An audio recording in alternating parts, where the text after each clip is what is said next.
اللهم صل على محمد وعلى آل محمد كما صليت على إبراهيم وعلى آل إبراهيم إنك حميد مجيد.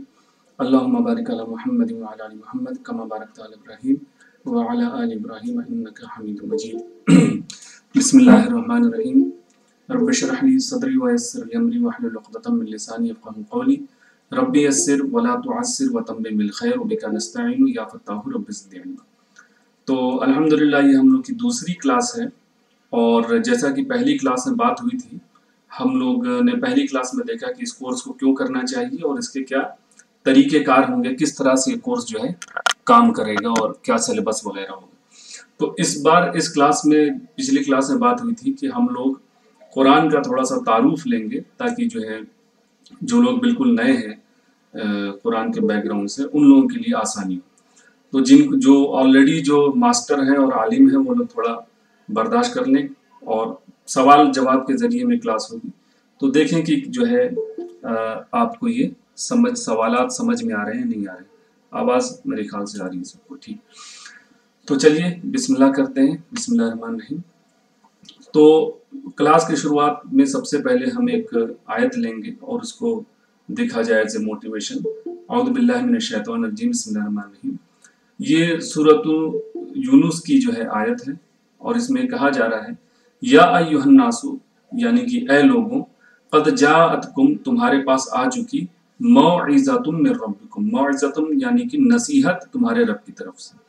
تو اللہ تعالیٰ فرما رہے ہیں کہ اے لوگوں، تمہارے پاس آ گئی تمہارے رب کی طرف سے نصیحت، وشفاء لما فی الصدور، اور شفا اس مرض کے لیے، یا شفا جو ہے جو تمہارے دلوں کی جو ہے شفا آ چکی، جو کچھ تمہارے دلوں میں ہے، وَهُدًى وَرَحْمَةٌ لِّلْعَالَمِينَ لِلْمُؤْمِنِينَ، اور ہدایت اور رحمت للمؤمنین، مومنوں کے لیے ہدایت اور رحمت آ گئی۔ تو یہ قرآن کے بارے میں بات ہو رہی ہے۔ اللہ تعالیٰ فرما رہے ہیں کہ اے لوگوں، تمہارے پاس آ چکی نصیحت تمہارے رب کی طرف سے، اور تمہارے دلوں کے لیے شفا اور ہدایت اور رحمت مؤمنین کے لیے۔ تو یہ قرآن کے بارے میں اللہ تعالیٰ بات کر رہے ہیں سورہ یونس میں۔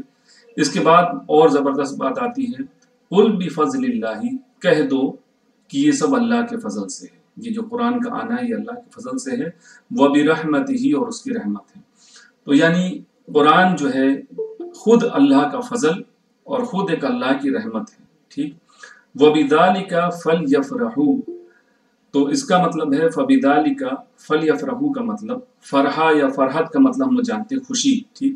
یا جشن بھی کہہ سکتے ہیں۔ تو یہ وہ چیز ہے جس کے اوپر جو ہے لوگوں کو جشن منانا چاہیے، خوشی منانا چاہیے، یہ وہ چیز، یعنی قرآن کی آمد، جو قرآن نازل ہوا، قرآن جو ہے انسانوں کو دیا گیا، اس کی آمد پر، قرآن کے ملنے پر اس طرح کی خوشی منانی چاہیے، کیونکہ یہ خود اللہ کا فضل، اس کی رحمت ہے۔ اور اس کے بعد اور سب سے بڑا فائنل پوائنٹ آ رہا ہے، ہوا خیر مما یجمعون، ہوا کا مطلب وہ، خیرون یعنی آپ جانتے ہیں خیر ہے، بھلائی ہے، بہتر ہے، سب سے اچھا ہے، مما یجمعون، جو کچھ یہ لوگ جمع کرتے ہیں، یعنی کہ لوگ جمع کرتے ہیں۔ آپ سوچیں لوگ کیا کیا جمع کرتے ہیں؟ لوگ مال جمع کرتے ہیں، پیسے جمع کرتے ہیں، چیزوں کو جمع کرتے ہیں، شہرت، اپنے نام، اپنی عزت کو جمع کرنا چاہتے ہیں، یعنی اپنے پاس رکھنا چاہتے ہیں۔ تو جو کچھ بھی لوگ جمع کرتے ہیں ان سب سے، یعنی جمع کرنے والی تمام چیزوں کو آپ دنیا کی ایک طرف رکھ دیں، تو یہ کہا جا رہا ہے کہ یہ قرآن جو ہے ان تمام جمع کی جانے والی چیزیں جو دنیا میں ہمارے سامنے ہیں ان سب سے بہتر ہے۔ تو یہ بات ان سب سے بہتر یعنی سب سے بہتر، سب سے اچھی ہے۔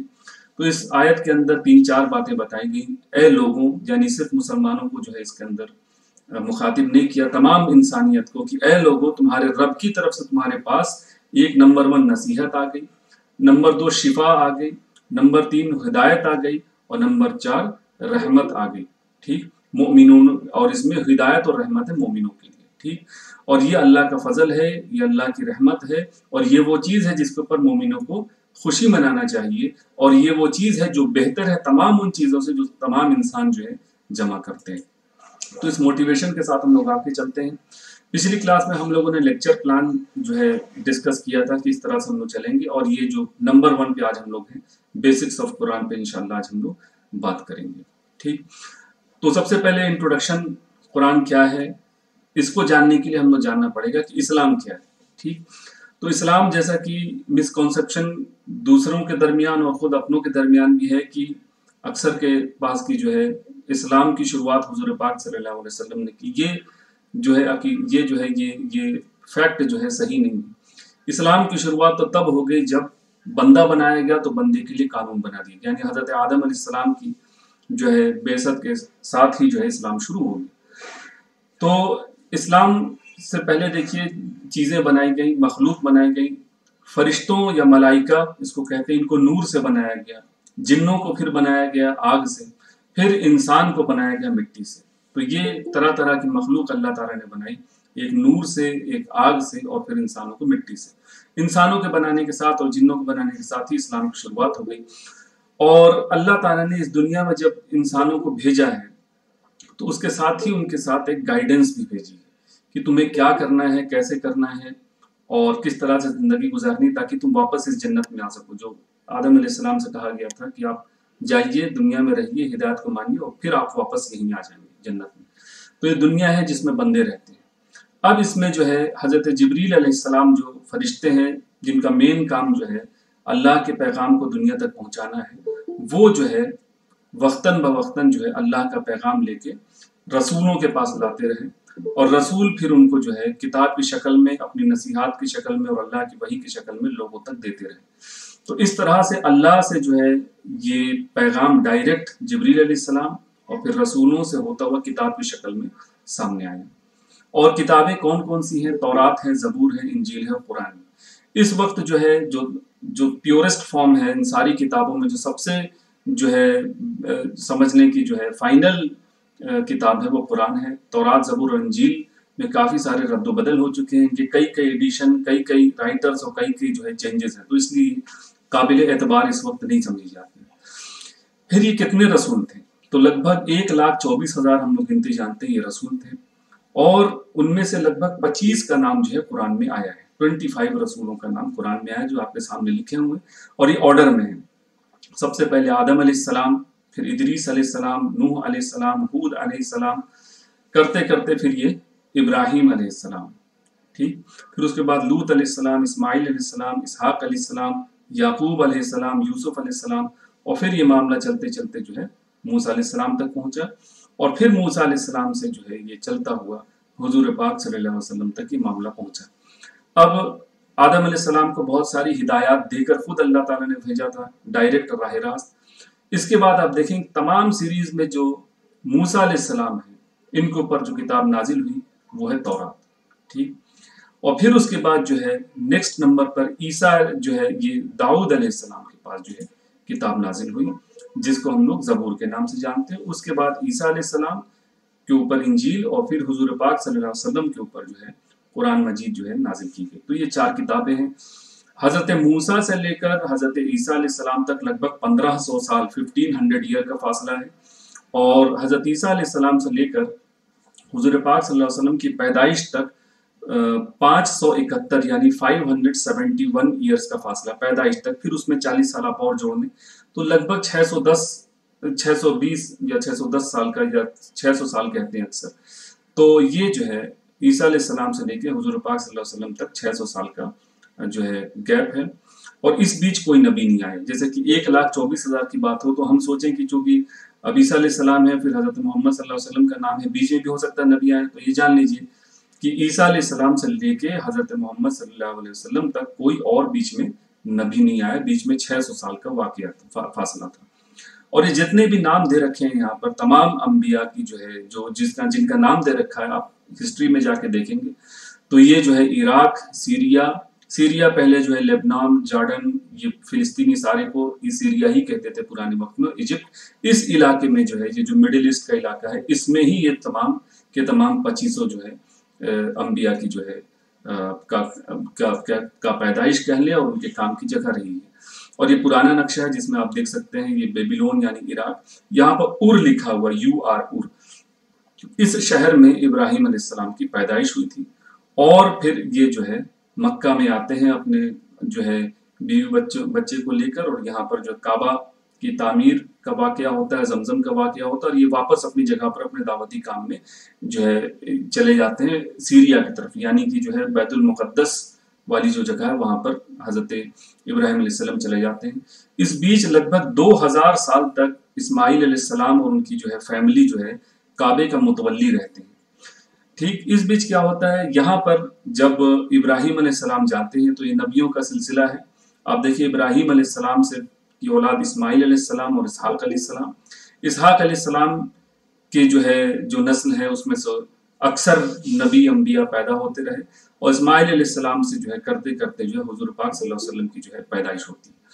تو اس وقت کیا ہوتا ہے کہ یہ جو ہے یہ سارے انبیاء جو ہیں، یعقوب علیہ السلام جو اسحاق علیہ السلام کے بیٹے ہیں، ان کا نام جو ہے اسرائیل کہا جاتا تھا عبرونی زبان میں۔ ٹھیک، یعقوب علیہ السلام کا نام اسرائیل علیہ السلام بھی ہے، اور بنی اسرائیل یعنی چلڈرن آف اسرائیل یا یعقوب علیہ السلام کی اولاد 12 بیٹے تھے ان کی۔ اس چارٹ میں تھوڑی سی گڑبڑی اور بھی مطلب تھوڑا سا کریکشن ہے۔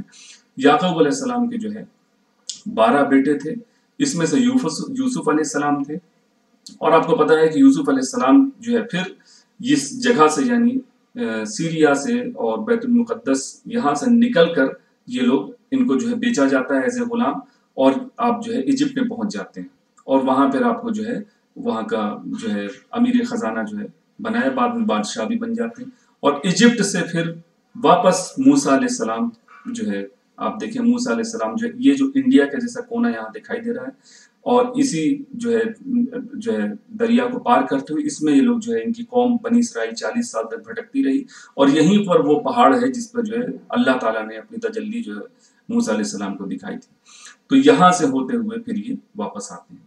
تو یہ اس بیچ یہاں پر حج وغیرہ چل رہا ہے، کئی سارے دلیل ہیں کہ موسیٰ علیہ السلام اور باقی انبیاء نے بھی حج کیا اس درمیان، یعنی 2000 سال کے عرصے۔ ٹھیک، تو یہ وقتاً بوقتاً یہ کتابیں نازل ہوتی رہیں اور یہ نبیوں کا سلسلہ رہا۔ اب کس طرح سے اللہ تعالیٰ نے گائیڈنس دی ہے، کس طرح سے ہدایت دی ہے، تو جو ہے کس طرح سے جو ہے اللہ تعالیٰ نے ہدایت دی ہے، تو وقتاً بوقتاً اللہ تعالیٰ جو ہے کتاب اپنے انبیاء کو دیتے رہے۔ اچھا، یہ کتاب جو ہے اور نبی جو ہوا کرتے تھے اس خاص جگہ کے لیے ہوتے تھے، اور آخر میں قرآن شریف پوری دنیا کے لیے نمبر 1 اور قیامت تک کے لیے فائنل جو گائیڈنس ہے وہ دے دیا گیا اللہ تعالیٰ کی طرف سے۔ ان چاروں کتاب کے علاوہ لگ بھگ 100 صحیفے یعنی پیجز بھی تھے جس کے اندر جو ہے ہدایت اللہ کی طرف سے آئی۔ تو کتاب تو کئی سارے صحیفے ہو گئے، 100-200، اور جو ہے پیجز 1 پیج 2 پیج 3 پیج کر کے بھی بہت سارے انبیاء کے پاس اللہ تعالیٰ کی طرف سے ہدایت آتی رہی، جیسا کہ آپ دیکھیں سورہ اعلیٰ کے اندر اس کا جو ہے ذکر آتا ہے، اعوذ باللہ من الشیطان الرجیم، بسم اللہ الرحمن الرحیم، وَلَلْآخِرَةُ خَيْرٌ وَأَبْقَىٰ، اور آخرت جو ہے بہتر اور ہمیشہ رہنے والی ہے، إِنَّ هَٰذَا لَفِي الصُّحُفِ الْأُولَىٰ، یہ بات جو ہے کہ آخرت اور دنیا کی بات جو ہے بے شک یہ جو ہے لفی الصحف الاولیٰ پرانے صحیفوں کے اندر بھی ہے، صحف ابراہیم و موسیٰ یعنی موسیٰ علیہ السلام اور ابراہیم علیہ السلام کے صحیفوں میں، صحیفہ یعنی پیج ہوتا ہے، صفحہ نمبر آپ سنتے ہوں گے عربی میں صفحہ نمبر، تو صفحہ جو ہے اسی صحیفے سے نکلا ہے، اور اس کی جمع جو اس کا پلورل ہوتا ہے صحف ہوتا ہے۔ ٹھیک، صحف ابراہیم و موسیٰ، ابراہیم علیہ السلام اور موسیٰ علیہ السلام کے صحیفوں میں اسی بات کی ذکر ہے، توحید رسالت کی اور آخرت کی۔ تو یہ یہاں سے قرآن کے اندر بھی آ گیا کہ بہت سارے صحیفے یعنی پیجز بھی اللہ تعالیٰ نے نازل کیے۔ قرآن کے بارے میں جان لیں، یہ تمام دنیا کے لیے قیامت تک کی رہنے والی کتاب، اور ان کے لیے گائیڈنس ہر ایک انسان کے لیے، صرف مسلمانوں کے لیے نہیں ہے۔ ہدی للمتقین یعنی تقوی رکھنے والے، اللہ تعالیٰ سے جو ہے ڈرنے اور محبت رکھنے والوں کے لیے ہدایت ہے، اور ہدی للناس بھی ہے ساتھ ہی ساتھ، یعنی ہر ایک انسان کے لیے اس کے اندر گائیڈنس ہے۔ کوئی بھی انسان اگر قرآن کو پڑھتا ہے نیک نیتی کے ساتھ، چاہے اس کا جو ہے اسلام پہ جو بلیو ہو نہ ہو، اگر نیک نیتی سے اور ایمانداری کے ساتھ پڑھتا ہے تو اس کو بہت ساری گائیڈنس مل جاتی ہے اس دنیا میں اچھی طرح سے زندگی گزارنے کی، اور فائنل گائیڈنس یہ ہے کہ جو ہے اس کو توحید رسالت اور آخرت کا یقین آ جائے۔ پھر ہم لوگ آتے ہیں اور قرآن مجید کے بارے میں اور بات کرتے ہیں۔ قرآن کا نام القرآن کہہ لیں، القرآن یا قرآن، تو یہ لگ بھگ 70 مرتبہ قرآن میں یہ لفظ قرآن کا ذکر ہے، یعنی قرآن میں ہی قرآن کا نام آ گیا، تو یعنی قرآن کا نام جو ہے وہ کسی نے رکھا نہیں ہے، اللہ تعالیٰ نے خود قرآن کا نام قرآن رکھا ہے۔ ایک بات، اس کا جو بیسس ہے، جو روٹ ورڈ ہے، قاف را اور حمزہ سے ہے، قرآ، تو قرآ سے نکلے کئی سارے ورڈ ہیں۔ جو سب سے پہلی آیت نازل ہوئی ہے اقرأ بسم ربک الذی خلق، یعنی کہ جو ہے پڑھیے، اقرأ مطلب پڑھیے۔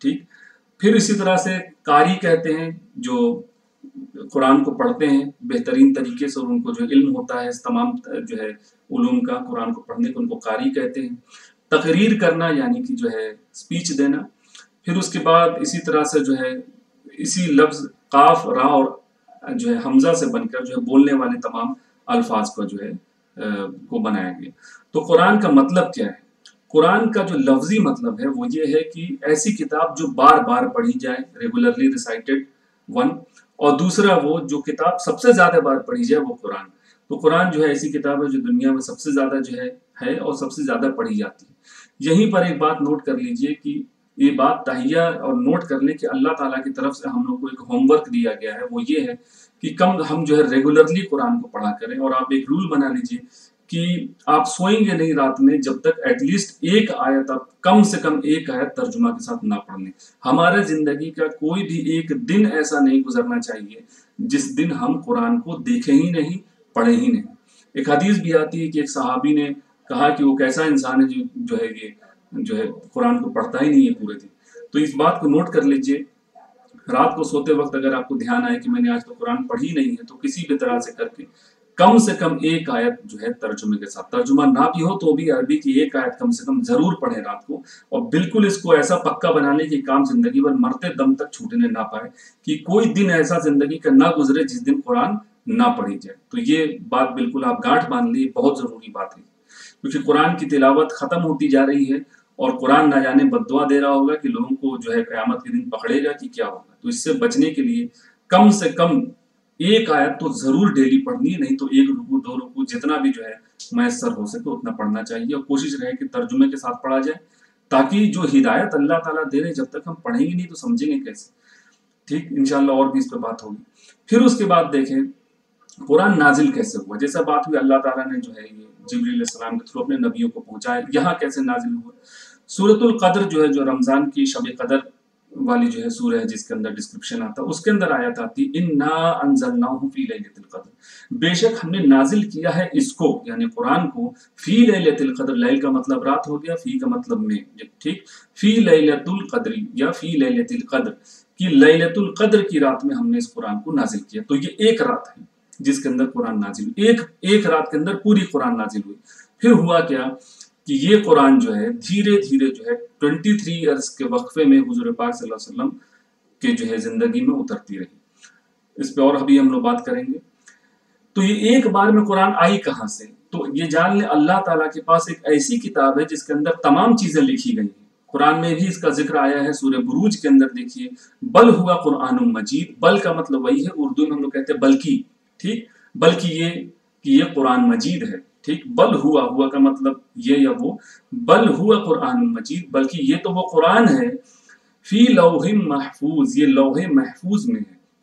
تو لوح محفوظ اللہ کے پاس ایک بہت بڑی کتاب ہے جس کے اندر پورا قرآن اور تمام چیزیں اس کے اندر تقدیر وغیرہ تمام چیزیں ہر ایک کی لکھی ہوئی ہیں. اس لوح محفوظ سے جو ہے یہ کتاب قرآن شریف ایک بار میں جو ہے رمضان کی شب قدر کی رات میں ایک بار میں لوح محفوظ سے یہ پوری کی پوری جو قرآن تھی وہ جو ہے پاس کے آسمان پر آئی، اور وہاں سے اللہ کے حکم کے مطابق جبریل علیہ السلام جو ہے زمین پر 23 سال کے عرصے میں لاتے رہے. تو یہ قرآن جو ہے اصل میں یہ لوح محفوظ میں ہے، جو قرآن سے بھی خود یہ بات ثابت ہوتی ہے. اور یہ ایک بار میں نازل ہے. موسیٰ علیہ السلام کی جو کتاب دی گئی تورات، وہ ایک بار میں فزیکلی وہ تختیوں کے اوپر سلیٹ پہ لکھی ہوئی کتاب آسمان سے آ کے نیچے آ گئی تھی، فزیکل کتابیں. لیکن یہ قرآن جو ہے یہ حضور پاک صلی اللہ علیہ وسلم کے پر وحی کے ذریعے سے جو ہے نازل ہوا. وحی کی بھی کئی شکلیں ہیں، کئی 8 شکلیں میکسیمم ہیں، اور یا 2 یا 3 قرآن کے بارے میں بتائی جاتی ہیں. ایک تو یہ کہ خود وحی نازل ہونا، پھر یہ کہ فرشتہ آ کر ان کو بتا دے، ٹھیک، پھر یہ کہ خود اللہ تعالیٰ ان کو اپنے پاس بلائیں اور بتائیں، جیسا کہ شب معراج میں ہوا اور ان کو جو ہے سورہ بقرہ کی آخری آیتیں دی گئیں، نماز دی گئی. تو یہ ساری چیز، اور آیت الکرسی بھی جو ہے. تو اس طرح سے یہ جو ہے قرآن نازل ہوا، اور اس میں 23 سال لگے، 23 ایئرس، جس میں سے کہ 13 سال جو ہے مکہ میں اور 10 سال جو ہے مدینہ میں. بیچ میں جو ہجرت ہے، مکہ سے جب آپ مدینہ گئے ہیں تو اس کو ہجرت کہتے ہیں. اور یہ ہجرت کے بعد 10 سال اور ہجرت سے پہلے 13 سال. 10 سال کے اندر سورہ بقرہ پوری نازل ہوئی. 10 سال کے ڈیوریشن میں سورہ بقرہ، اور بیچ بیچ میں بھی چھوٹی چھوٹی سورہ نازل ہوتی گئی. تو اس کا جو کمپائلیشن ہے، ٹھیک ہے، یعنی کہ کون سی سورہ کہاں ہے، کس سورہ میں کیا ڈالنا، یہ پورا جو ہے اللہ تعالیٰ نے جبریل علیہ السلام کے ذریعے سے کرایا. یہ کسی جو ہے ہیومن بینگ کا، بعد کے لوگوں کا کام نہیں ہے. خود جبریل علیہ السلام ہر رمضان آتے تھے اور پوری قرآن جو ہمارے پاس ہے ابھی سورہ فاتحہ سے سورہ، وہ پوری سنتے تھے. اور آخری جو ہے رمضان تھا جو حضور پاک صلی اللہ علیہ وسلم کا، اس میں 2 بار جو ہے یہ بات جو ہے سنا گیا تھا. تو اس میں سورہ کو جو ڈویژن ہے ہم لوگ جانتے ہیں 114 سورہ ہیں. بہت ساری سورہ بڑی ہیں، جیسے سورہ بقرہ 2.5 پارے 286، اور سورہ کوثر بہت چھوٹی 3 آیتوں کی. پھر حضور پاک صلی اللہ علیہ وسلم نے قرآن کا ڈویژن کیا تھا منزل کے بھی طور پر آسانی کے لیے. تو 7 منزلیں بنائی گئی تھی قرآن کے اندر. حضور پاک صلی اللہ علیہ وسلم کے وقت کا ڈویژن ہے. سورہ فاتحہ سے سورہ نساء تک 2 آیتیں ملائی اور یہ 1 منزل ہوئی. پھر سورہ مائدہ سے لے کے سورہ توبہ تک 5 سورہ ملائی، دوسری منزل. اسی طرح سے یہ ٹیبل میں آپ دیکھ سکتے ہیں کہ پہلی، دوسری، تیسری کرتے کرتے 7 منزلیں بنائی گئی قرآن کی. اب بھی جب آپ قرآن پڑھیں گے دھیان سے اس کا فٹ نوٹ نیچے جہاں پیج نمبر لکھا رہتا ہے وہ دیکھیں، منزل 1، منزل 2، منزل 3 کر کے لکھا رہے گا. تو یہ جو ڈویژن ہے یہ خود حضور پاک صلی اللہ علیہ وسلم کا کیا ہوا تھا کہ 7 ٹکڑوں میں جو ہے قرآن کو آپ آسانی سے پڑھنا، یاد کرنا، یا اس میں سے کہنا کہ پہلی منزل، دوسری منزل، اس طرح سے. پھر بعد میں پارے کا ڈویژن ہوا. پارے کے ڈویژن کے پیچھے لاجک یہ کہ پہلے پرنٹنگ پریس تو تھے نہیں کہ آپ ڈھیر سارے جو ہے مصحف یا اس کی کاپی پرنٹ کرتے رہیں. تو جو ہے ایک قرآن کے 30 جو ہے پارے ہو گئے. تو ایک مسجد میں ایک ہی قرآن ہے تو 30 لوگ پڑھ سکتے ہیں اس سے، ٹھیک ہے. تو اس لیے جو ہے یہ، اور پھر اس کے بعد بالکل ایکول لینتھ کا تھا تاکہ آپ مہینے میں ہر ایک دن ایک پارے کا بھی حساب لگا سکیں، تو ایک مہینے میں قرآن جو ہے کمپلیٹ ہو جائے. تو اس طرح سے پارے کا ڈویژن جو ہے یاد کرنے کے لیے ٹیکنیکل ریزن سے یہ جو ہے پارے کا ڈویژن بعد میں کیا گیا. اب بات کرتے ہیں کہ قرآن کے جو سورہ ہیں وہ کیسے بانٹی گئی ہیں. تو مکی ہے اور مدنی ہے. مکی وہ سورہ ہے جو ہجرت سے پہلے نازل ہوئی. یہ وہ سورہ نہیں ہے جو صرف مکہ میں نازل ہوئی. سورہ نصر جو ہے وہ مکہ میں نازل ہوئی ہے لیکن ہے مدنی سورہ، کیونکہ ہجرت کے بعد نازل ہوئی ہے. فتح مکہ کے وقت میں نازل ہوئی ہے سورہ نصر. تو اذا جاء نصر اللہ والفتح والی جو سورہ ہے وہ مکہ میں نازل ہوئی ہے لیکن ہے وہ مدنی سورہ کیونکہ ہجرت کے بعد نازل ہوئی. ہجرت ہم لوگ بات کر چکے ہیں. جب حضور پاک صلی اللہ علیہ وسلم جو ہے مکہ سے مدینہ بھیجے گئے، یعنی وہ لوگوں کی جو ہے اس قدر دباؤ بڑھ گیا اور اس طرح سے پریشانی جو ہے مکہ کے مسلمانوں کو ہوئی کہ ان کو اپنا گھر چھوڑ کر، سب کچھ چھوڑ چھاڑ کر تنہا تنہا اپنے آپ کو لے کر جو ہے دوسری جگہ جا کے سیٹل ہونا پڑا. وہ جگہ مدینہ.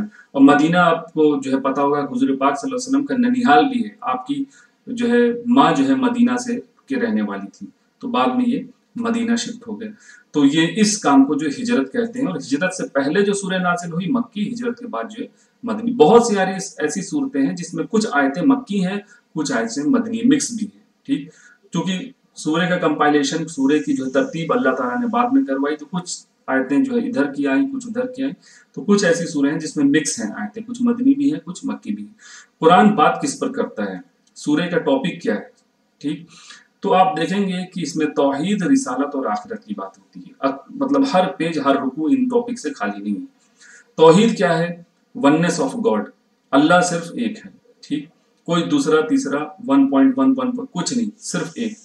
رسالت کیا ہوتا ہے؟ اللہ نے جو ہے کئی سارے رسولوں کو بھیجے ہیں، وہ ہوگی رسالت. اور رسالت کے ذریعے سے جو ہے انسان تک ہدایت پہنچائی گئی. انہوں نے کام جو ہے جو ان کے ذمہ تھا وہ کر کے دکھایا کہ کس طرح سے ہمیں جینا ہے.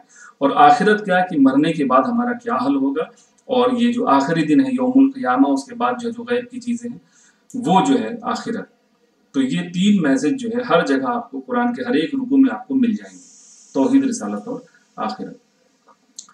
اب بات کرتے ہیں کہ قرآن میں بات کیسے کی گئی ہے. جو لوگ قرآن کو پڑھ رہے ہیں، پڑھتے ہیں بار بار، ان کے لیے یہ کوئی نئی چیز نہیں ہے. لیکن ایک بار سوچنا ہے، اگر آپ سے کوئی پوچھتا ہے کہ جو ہے قرآن کس طرح کی کتاب، اس میں کیا بات کی گئی، تو آپ سوچنے مجبور ہیں کہ باقی اس میں کیا بات کی گئی. تو پہلی جو سب سے بڑا پوائنٹ مجھے لگتا ہے کہ اس میں خود جو ہے اللہ عز و جل اپنے طرف سے بات کرتا ہے. متکلم یا اسپیکر ہے کہ میں نے ان زمین و آسمانوں کو بنایا. آپ کسی بھی اور کتاب میں دنیا میں یہ کلیم نہیں پائیں گے کہ میں نے بنایا ہے. تو یہ خود اس کے اندر اللہ تعالیٰ اپنے جو ہے as a speaker, as a متکلم بات کرتے ہیں اللہ تعالیٰ کہ میں نے یہ کیا، تم میری طرف آؤ، میں تمہاری طرف آؤں گا، تم میرا ذکر کرو، میں تم سب کا ذکر کروں گا. تو یہ اللہ خود ایز اے بات کرنے والا جو ہے قرآن میں، اور یہ اللہ کا کلام ہے، اللہ کی اسپیچ ہے، یہ کلام اللہ بھی کہتے ہیں. پھر اس کے بعد قرآن میں میجورٹی میں آپ پائیں گے کہ انبیاء علیہ السلام یعنی نبیوں کی باتیں، ان کا ڈسکشن ہے اپنی قوم کے ساتھ. پھر مومنوں کی بھی باتیں ہیں، کافرین کی باتیں ہیں، منافقین کے بھی جوابات ہیں، کفار کے بھی جو ہے جوابات ہیں. تو اس طرح سے جو ہے ڈائلاگس ہیں، اور جو ہے لوگوں کی بات چیت، انہوں نے یہ کہا تو تم یہ کہو، وہ ایسا کہتے ہیں، تو اس طرح سے جو ہے بات چیت زیادہ اس کے اندر شامل ہے. اور اگر آپ دیکھیں کہ ٹاپکس کیا کیا لیے گئے ہیں، یہ بڑا اچھا انٹرسٹنگ سوال ہے کہ قرآن کے اندر کون کون سے ٹاپک ہیں، یہ ریسرچ کر سکتے ہیں، اور لوگ اس کے اوپر ریسرچ کرتے ہیں، پی ایچ ڈی بھی کرتے ہیں. آپ دیکھیں ملیشیا میں اور ایجپٹ میں جو اسلامک یونیورسٹی ہے، ان پہ ان ٹاپکس پہ کام ہوتا ہے کہ قرآن میں کون سے ٹاپک سب سے زیادہ ڈیل ہوا ہے. تو سب سے پہلے تو توحید، رسالت اور آخرت تو ہر جگہ ہے. اس کے بعد دعویٰ کا کام بہت قرآن میں ڈسکس ہوا ہے کہ جو ہے ہم کو دین کی اور قرآن کی دعوت دینی ہے، یہ کام بہت زیادہ ڈسکس. اور آپ دیکھیں رسالت کا جو معاملہ ہے کہ نبیوں کی جو بات چیت دوسری قوموں کے ساتھ ہیں، وہ دعوت کے طور پر ہے، وہ اور کوئی ان کا موضوع تو تھا نہیں، وہ تو دعوت کا ہی موضوع ہے. پھر احکامات ہیں، احکامات یعنی شرعی احکام ہو گئے سارے. عبادات کیسے کرنی ہے وہ ساری چیزیں، اور دعائیں ہیں اس کے قرآن کے اندر، جو قرآنی دعائیں ربنا اور ربی سے جو ہے دعائیں ہوتی ہیں، وہ ساری دعائیں بھی اللہ تعالیٰ نے ہم کو سکھائے. سورہ فاتحہ خود جو ہے ایک جو ہے سمجھنے کی ایز اے دعا ہم کو سکھائی گئی کہ اپنے لیے ہدایت مانگو.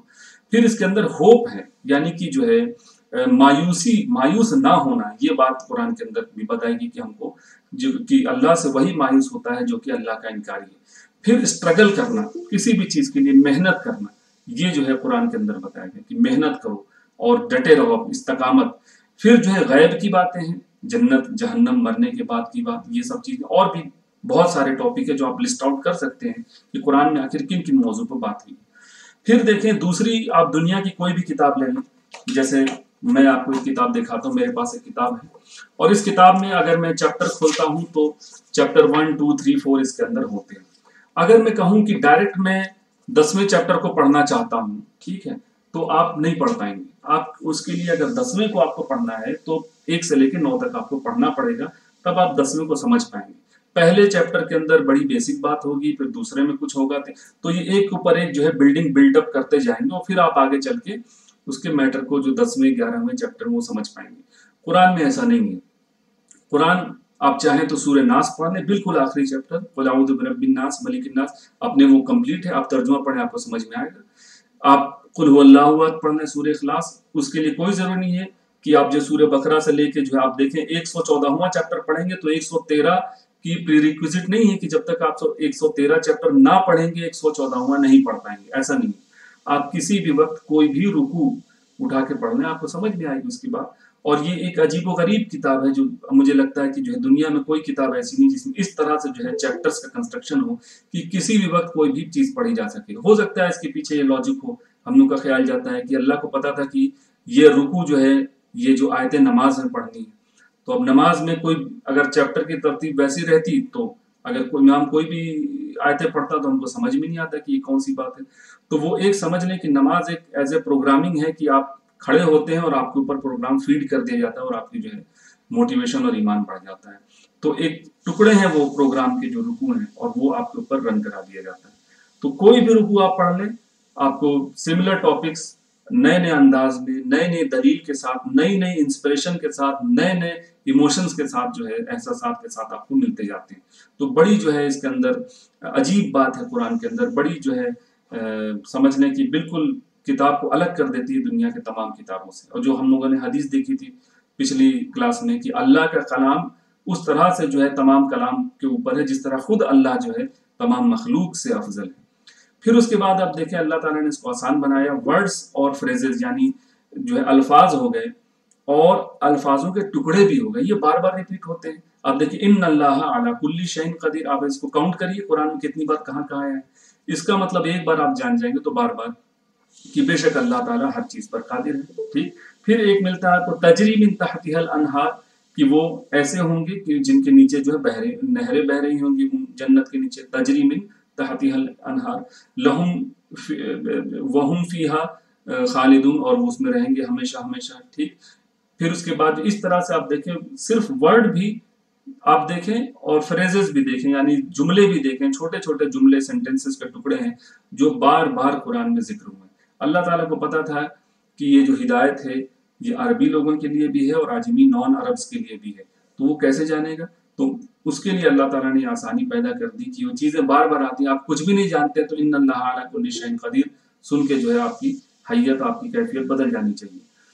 پھر دیکھیے فائدہ اس قرآن کو پڑھنے کا جو ہے ایفیکٹ کیا ہوتا ہے، اسی وقت آپ کا ایمان جو ہے تازہ ہو جاتا ہے. جو قرآن میں آتا ہے کہ یہ جب ایمان والے سنتے ہیں تو ان کا ایمان تازہ ہو جاتا ہے اور ان کے رونگٹے کھڑے ہو جاتے ہیں. یہ بھی قرآن میں آتا ہے کہ ایمان والوں کی کیفیت وزادتہم ایمانا، اور ان کا ایمان بڑھا دیتی ہیں قرآن کی آیتیں. تو قرآن کیا کرتا ہے؟ ایمان کو بھی بڑھا دیتا ہے. یہ بھی جان لیں قرآن کو اگر آپ سنیں گے اور اس کا مطلب بھی جانتے ہو تو آپ کا ایمان ترنت بڑھ جائے گا. پھر اس کے بعد ایمان بڑھے گا تو آپ اپنی دنیا کی مشکلوں کو پیچھے رکھتے ہوئے حق کی طرف آگے بڑھ جائیں. اور یہی ہے گائیڈنس کہ آپ کو حق کی طرف لے چلنا، سچ بات کی طرف لے چلنا، یہ گائیڈنس اس طرح سے ملتی ہے.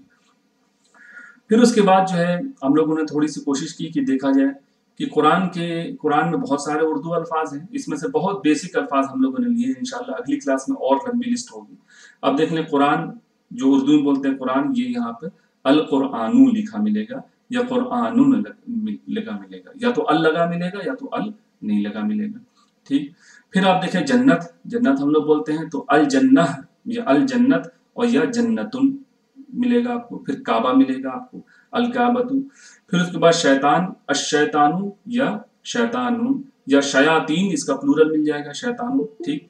شرک آپ کو ملے گا الشرک یا جو ہے شرکن، یہ مل جائے گا آپ کو. کفر ملے گا الکفر یا جو ہے کفرون مل جائے گا. حلال ملے گا، حرام ملے گا. یہ سارے اردو کے الفاظ ہیں. 8-9 الفاظ یہاں لکھے ہیں. انشاءاللہ جو ہے اس کی اور لسٹ تیار کی جائے گی تاکہ جو ہے آپ کو پتہ چلے کہ اردو کے کتنے سارے الفاظ ہیں. اس ٹیبل میں ایک چیز آپ کامن دیکھ سکتے ہیں، وہ کیا ہے؟ یہاں پہ ال لگا ہے اور یہاں پر ال نہیں لگا ہے، دونوں چلتا ہے. یہ جو ہے عام ہے چیز اور یہ خاص ہو جاتی ہے جب ال لگاتے ہیں. انگلش میں جیسے آ لگاتے ہیں اور دا لگاتے ہیں، جیسے ابک تو یہ والا ہو جائے گا ابو، اور جو ہے دبک دا قرآن کرنا ہے تو القرآن ہو جائے گا. ٹھیک. اور ایک اور تبدیلی آپ یہاں پر نوٹس کریں گے، یہ بالکل ہمیشہ کا یونیورسل ٹروتھ ہے عربی کے گرامر میں، جان لیجیے. جب ہم لوگ ال لگا رہے ہیں ان سب میں تو آخری لیٹر پر تنوین نہیں آتی ہے. دیکھیے جب ہم لوگوں نے ال لگایا ہے تو آخری لیٹر پر تنوین نہیں آ رہی ہے. تنوین ہم جانتے ہیں ڈبل زبر، ڈبل زیر اور ڈبل پیش کو تنوین کہتے ہیں. تو جب ہم لوگ جو ہے ال لگا رہے ہیں تو تنوین نہیں آ رہی ہے، جب ال ہٹ جا رہا ہے تو تنوین آ رہی ہے. ٹھیک. اب قرآن میں غور کریے گا. اور تنوین پہ اینڈ ہونے والے جتنے بھی الفاظ ہیں وہ ناؤن ہوتے ہیں. ٹھیک ہے. تو انشاءاللہ اس کو اور ہم لوگ ڈیٹیل میں ڈسکس کریں گے. تو اور کچھ آیتیں بھی یہاں پہ لی گئی ہیں جس کے اندر آپ دیکھیں، یہاں دیکھیے الشیطان کا ذکر ہو گیا. پھر وما کانا جواب قومہ. ٹھیک. جواب وہی ہے جو اردو میں ہم لوگ سوال جواب کرتے ہیں، وہی سوال میں ہم لوگ اردو میں کہتے ہیں سوال. ٹھیک. واو کے پہ الف لگا کر، جبکہ عربی میں جو ہے اس کو سؤال کہتے ہیں، سؤال. ٹھیک. اور اسی سے بن جاتا سائل، مانگنے والا. فَأَمَّا السَّائِلَ وَأَمَّا السَّائِلَ فَلَا تَنْهَرْ، جو ہے سائل کو مت جھڑکو. تو سائل کون ہے؟ سوال کرنے والا. اور یہی سوال جو ہے اردو میں ہے سوال اور عربی میں ہے سؤال. ٹھیک. سؤال اور جواب، یہ جواب بھی عربی کے اندر ہے. پھر یہاں دیکھیے حلال جو ہے، یہاں پر حلال ھذا حلال و ھذا حرام، یہ حلال ہے اور یہ حرام ہے. تو حلال اور حرام ہم جانتے ہیں. ٹھیک. ذرہ بولتے ہیں ہم لوگ، ذرہ برابر بھی اس کے اندر تبدیلی نہیں آئی تو یہ ذرتن دیکھیں یہاں پر ذرہ ہے. ٹھیک. پھر اس کے بعد یہاں بھی ذرہ دیکھیے. پھر جو ہے مرض ہم لوگ بولتے ہیں بیماری اور مرض، مرضا. ٹھیک. مرض بھی جو ہے اردو میں استعمال ہوتا ہے. پھر شفا ہم لوگ بولتے ہیں، مرض بولتے ہیں، شفا بولتے ہیں. جیسے ابھی ہم لوگ دیکھا ہے شفاء لما فی الصدور، دلوں میں جو کچھ ہے ان کے شفا، یعنی دلوں کی بیماریاں جو ہوتی ہیں، کفر ہے، کینہ ہے، اور جو ہے بہت ساری دلوں کے اندر بیماری ہوتی ہے، اس کی شفا بھی قرآن ہے. ٹھیک. اور تمام مرضوں سے شفا بھی قرآن ہے. کافر اور مومن اور مسلم، یہ سارے الفاظ بھی جو ہے اردو میں کثرت سے استعمال ہوتے ہیں. پھر اب ہم لوگ جو ہے دوسرے اسٹیپ پر آتے ہیں آج کی کلاس کے، اور یہاں پر دیکھتے ہیں ہم لوگ کو کیا کرنا ہے.